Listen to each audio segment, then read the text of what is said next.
Хвича и ПСЖ против Ливерпуля. Нужно отыграть всего один мяч. Каковы шансы команды Кварацхелии? Давайте разберемся прямо сейчас. Поехали.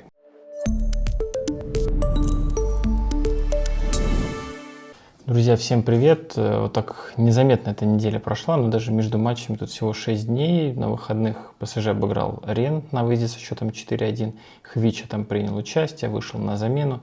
Сыграл, в общем-то, ярко, как обычно. И эту игру я разбирал в предыдущих видео. Ну а что касается Ливерпуля, была победа над Саутгемптоном 3-1. И знаете, я до этого говорил про отсутствие волевых побед. И вот она как раз-таки-то и была волевая. Салах там 2 мяча забил с пенальти. Как будто бы уверенно, без проблем. И вот так вот на позитиве обе команды подходят к матчу. И вы знаете, кто-то в комментах просил, что мол, много я тут болтаю, мало футбол показываю. И сегодня у нас отличная возможность. Есть специальный корреспондент в Ливерпуле, эксклюзивные кадры. Давайте сперва послушаем, о чем говорили главные тренеры команд и Хвича Кварацхелия, который, кстати, участвовал в прессухе.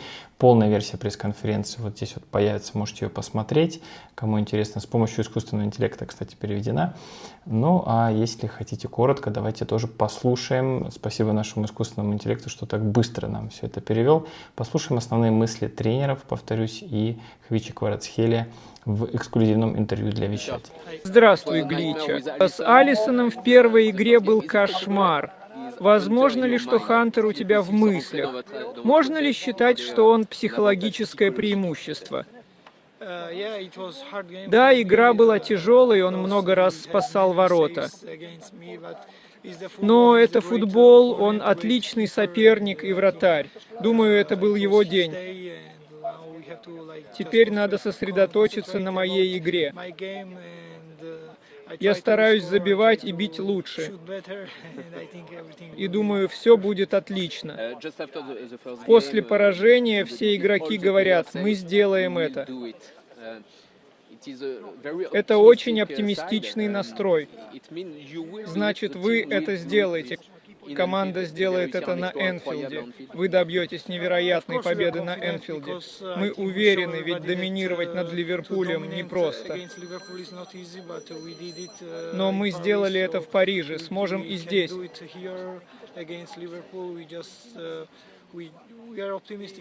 Мы оптимистичны, ведь мы хорошая команда. Мы стараемся играть в красивый футбол.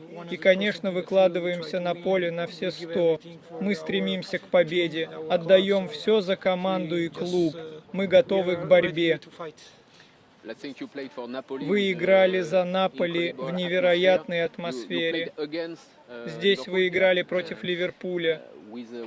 На Энфилде атмосфера тоже потрясающая. Дадите совет молодым партнерам? Все знают, Энфилд — сложный стадион для гостей. Из-за отличных фанатов и атмосферы. Но мы готовы к этому. Знаем, здесь будет хорошо для Ливерпуля. На поле ты просто сосредоточен на игре. Думаешь о голах и помощи команде. Мы фокусируемся на футболе и игре. Остальное нас не волнует. Удачи завтра. Спасибо, Гиша. Привет, Арни. Вы ведете 1-0, у вас опыт и Энфилд. Есть ли для вас риск? Да, для нашей команды. Пари Сен-Жермен. Их тренер, игроки, вот риск, с которым столкнемся. Не риск, а качество, с которым столкнемся. Они играли очень хорошо на прошлой неделе. Некоторые говорят, у нас был плохой день. Я даже не думаю, что день был плохим, они просто играли потрясающе. Но уверен, завтра мы сыграем лучше. Сделаем игру более равной, чем в прошлый раз. Возможно, Алисон влияет на форвардов ПСЖ. Возможно, Алисон влияет. Может, у него психологическое преимущество. Не знаю, работает ли это так. Я часто говорил, Алисон отлично сыграл.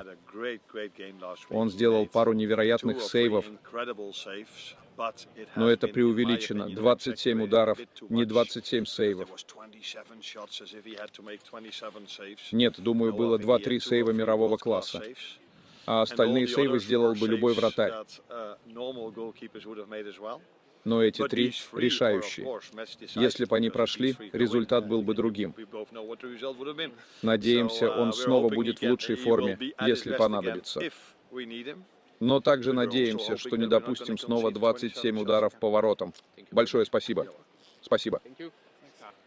Родриго, вы ведете 1-0. У вас опыт, Энфилд, Салах, у вас много невероятных нападающих. В чем риск для Ливерпуля? Есть ли риск для Ливерпуля завтра? Думаю, риск очевиден. ПСЖ, кроме нашей игры, сейчас в лучшей форме в Европе. Да, этого мы от них и ожидаем. Нечего терять, все выиграть. Так что завтра будет еще одна битва, и, конечно, мы хотим пройти дальше. Впечатлил ли вас ПСЖ на прошлой неделе? Вас впечатлил ПСЖ на прошлой неделе? Думаю, в каком-то смысле да. Игра нас удивила, мы не ожидали такого доминирования. Но это случилось, и мы показали стойкость, чтобы бороться и добиться результата. В конце концов, это главное. Но завтра мы хотим показать себя иначе. Последнее слово об Алисоне. Невероятная игра на прошлой неделе. Думаете, он влияет на психологию нападающих ПСЖ? Есть ли у него психологическое преимущество? Надеюсь. Это было бы хорошо для нас. По моему мнению, я с ним уже несколько лет. Он лучший вратарь в мире. И иногда это помогает. Последний матч — яркий тому пример. Надеюсь, завтра у него будет меньше работы, но верю, что он сделает несколько хороших сейвов. Спасибо. Удачи в завтрашней игре. Что ж, мы во второй половине противостояния. 2 игры. Первая уже в прошлом. Результат для нас очень плохой, и мы настроены на второй матч с целью атаковать с первых минут. Не знаю. Будем действовать как обычно.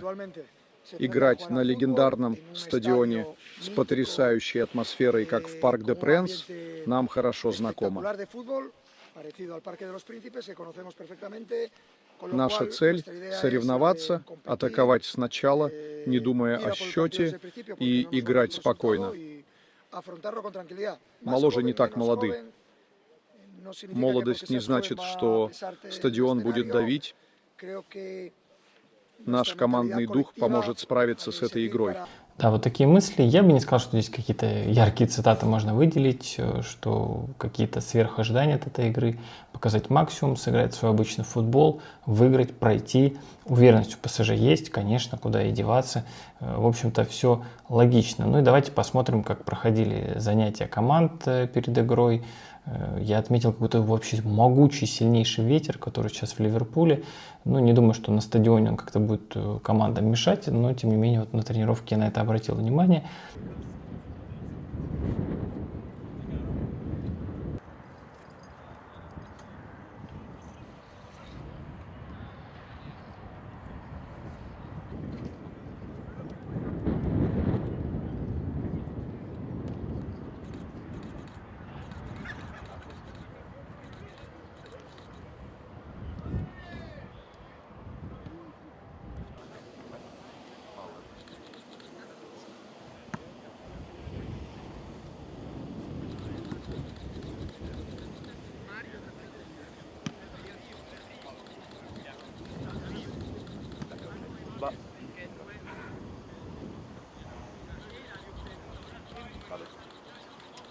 Ciao Vanessa, un saluto dall'Axa Training Center qui di Montepulciano, perché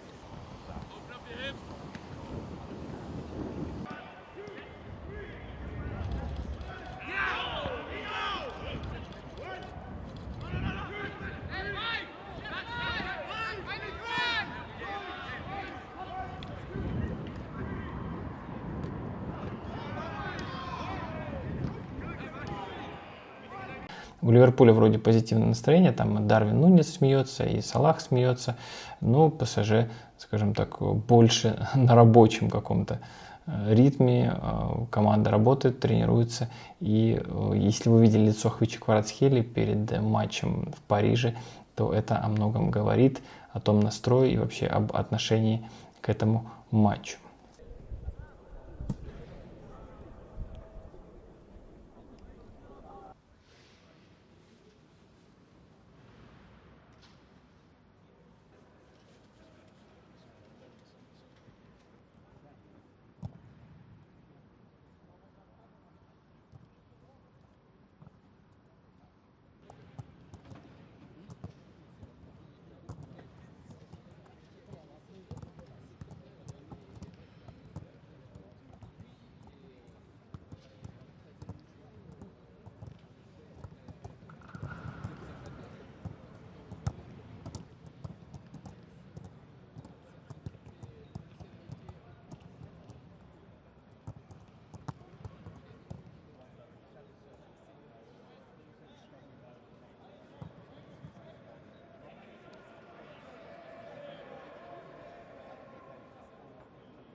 Ну и я уже сказал про пресс-конференцию Хвича Кварацхелии, но были также пресс-конференции Луиса Энрике и Арне Слота. На них присутствовал специальный корреспондент Q-Sport Александр Шмурнов.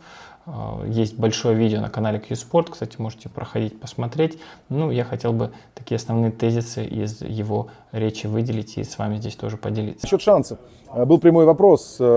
Статистика предлагает Парижу всего 13% на проход в четвертьфинал, ну, после поражения 0-1 дома. Как вы считаете, спросили Хвичу, сколько процентов реально у вашей команды? Он сказал, абсолютно 50 на 50. У Ливерпуля есть лишний забитый мяч, у нас есть уверенность и хорошая игра. Матч будет сложным, но мы чувствуем себя в нем равными соперниками Ливерпуля. Несколько персональных вопросов задали Хвичи, мне кажется, это тоже важно. Первый касался дриблинга его постоянного, насколько он получает от него удовольствие и насколько понимает его эффективность. Но он сказал, что, безусловно, я обожаю играть в футбол с детства и всю жизнь, и понимаю, что каждый эпизод, когда мне удается что-то совершить яркое, это наслаждение, и это большой плюс для моего эмоционального состояния. Но самое главное, это результат команды. Нельзя никого обводить, нельзя показывать дриблинг, если это не идет на пользу. И особое, конечно, удовольствие и главное наслаждение в футболе — это, конечно, победа команды. И я стараюсь, сказал Хвича, приносить это в том числе и своими техническими возможностями. Второй вопрос касался его позиции на поле. Он тоже очень важен. Дело в том, что Хвича уже успел сыграть на левом фланге, на своем коронном, привычном, и по Наполи, и по сборной Грузии. Успел сыграть в центре нападения, успел сыграть справа и даже чуть глубже в полузащите некоторые эпизоды. И его спросили, насколько это ему комфортно, что приходится менять позицию, и насколько хотелось бы играть постоянно на своем любимом левом фланге. Он сказал, что Париж такая команда, это очень важный ответ, которая слишком много и разнообразно атакует, и прямые позиции, наверное, не так важны. Важно, что вы находитесь в состоянии атаки, и там, где вы оказываетесь, там вы и приносите пользу. Конечно, левый фланг с точки зрения реализации эпизодов более комфортен, но если я оказываюсь справа, для меня это тоже абсолютно естественно. Я вижу цель и играю. В центре, бесспорно, тоже можно играть и забивать, как он и сделал уже в матче с Монако, если помните. Ну и вообще любая позиция, которая приносит пользу команде, в том числе меняться позициями по ходу матча, это абсолютно естественно, и никакого дискомфорта по этому поводу Хвича сказал, что не ощущает. Да, спасибо, Александру. Ждем завтра тоже интересных видео, интересного контента со стадиона. Я завтра сразу же после игры, конечно же, запишу свою аналитику по горячим следам. Надеюсь, что смогу разбавить ее какими-то кадрами и от корреспондента Q-Sport. Ну, на этом, в принципе, все. Вот так вот сегодня я мало говорил, но надеюсь, что было интересно, и надеюсь, что вам такой формат тоже нравится. Очень хочется, чтобы ПСЖ победил, прошел дальше, и у нас еще больше было матчей, еще больше поводов с вами встречаться. Впереди матч сборной Грузии. Спасибо, кто писал в комментариях, кто ждет моей поездки еще больше, чем я, ну или не меньше. Но пока болеем за Кварацхелию, и пусть сегодня будет яркий, зрелищный футбол.